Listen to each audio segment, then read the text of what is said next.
Quand je parle de la perfection et de l'état de perfection, je fais comprendre qu'il y a un état de perfection en fonction de chaque âge. Tout le monde me suit ici? Parce que la perfection est proportionnelle. À chaque niveau de croissance, Dieu a des attentes à propos de toi. Et parfois, tu peux répondre dans une dimension de perfection pour les attentes que le Seigneur a pour toi à un certain niveau de ta vie. Je prends un exemple. On ne s'attend pas qu'un enfant à 15 ans mesure moins de 1 mètre. Tout le monde me suit ici. Ou mesure un demi-mètre. On ne s'attend pas à ça. Un enfant de 15 ans doit quand même mesurer 1 mètre ou plus. Dans les normes, je crois. Si un enfant de 15 ans mesure moins d'1 mètre ou moins d'un demi-mètre, il y a un problème. Il y a une imperfection. Il y a une anomalie. Quelqu'un me suit ici? Alors, si un enfant de 15 ans mesure la taille ou se trouve dans l'intervalle de la taille que doit mesurer un enfant de son âge, on dit qu'il est dans un état de perfection en termes de maturité. Tout le monde me suit ici. Donc, dans cet intervalle de son âge, on trouve qu'il est parfait dans sa croissance. À cet âge, il est parfait dans sa croissance. Mais s'il mesurait moins, on dit qu'il n'est pas parfait dans sa croissance. Il y a une anomalie, une imperfection dans sa croissance. Quelqu'un essaie de comprendre ce que je suis en train de dire? Donc, la perfection peut être à un certain niveau proportionnel. C'est pourquoi on parle du perfectionnement. Et quand on parle du perfectionnement, le perfectionnement, c'est quitter d'un état de perfection à un autre état de perfection. Un état de perfection à un autre état de perfection. Quelqu'un me suit ici? Jusqu'à parvenir à l'état parfait. Quelqu'un me suit ici? Nous sommes dans une phase où nous sommes en train de ressasser les réalités de l'église d'aujourd'hui. Parce que l'église du futur pour Paul, c'est l'église d'aujourd'hui. L'église du futur pour Pierre, c'est l'église d'aujourd'hui. Donc, durant cette saison, Dieu nous appelle à vivre avec la conscience d'être des êtres parfaits. Tu dois t'ouvrir à la perfection. Ne regarde pas moins que ça, parce que Dieu nous a choisis et Dieu nous appelle à être parfaits.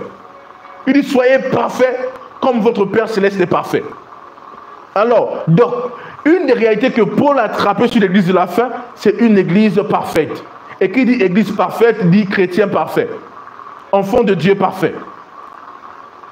Quelqu'un me suit ici? Oui. Vous devez sortir d'une mentalité humaine. La perfection est une réalité en Christ. Vous devez embrasser la perfection. Parce que Dieu nous appelle à être parfaits. Alléluia.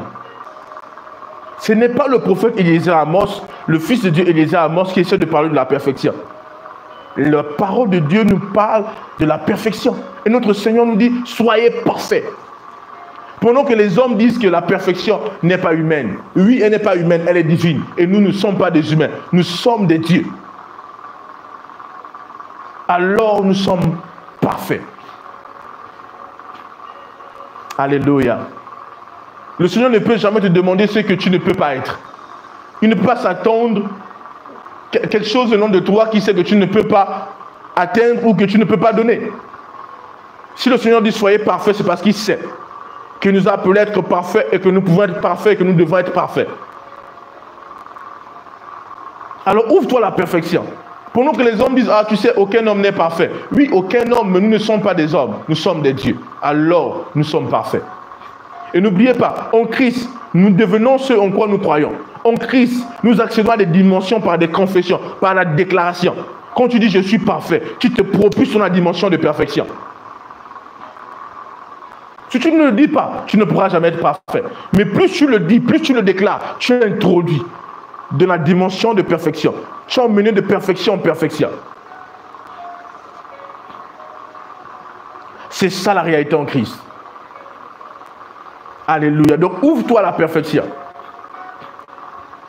C'est pour que tu veux comprendre que je ne suis pas là pour essayer de t'enseigner des choses qui te feront plaisir. Non, non, non. Parce que les chrétiens ils aiment ça. Oh, oui, tu sais, c'est pas possible. Non, Dieu nous appelle à être parfaits. Ça veut dire quoi? Dieu s'attend de nous que nous ne commettons plus certaines choses. Pas parce que nous sommes dans l'impossibilité, nous pouvons. Ne fais pas d'effort. En toi, tu as la sémence de Dieu, cette sémence parfaite. Laisse cette sémence s'exprimer à travers toi. Dis, je suis parfait. Commence à déclarer cette chose parce qu'en toi, ce qui est en toi est parfait. L'être qui est en toi est parfait. En Christ, nous sommes des êtres parfaits. Manifestons la perfection. Et la perfection est en nous. Dieu nous appelle à la manifester.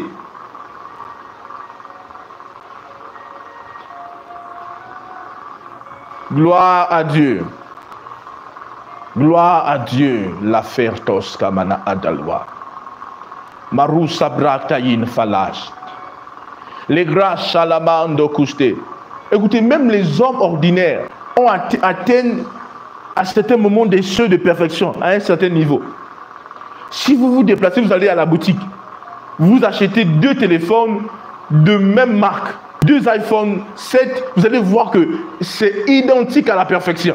Si l'homme crée des machines qui peuvent rendre des choses parfaites, des copies parfaites, des choses identiques à la perfection est une réalité. Et la perfection est divine. Et en Christ, Dieu nous appelle à manifester la perfection. La perfection est une réalité. Et la perfection est divine. Et en Christ, Dieu nous appelle à manifester la perfection.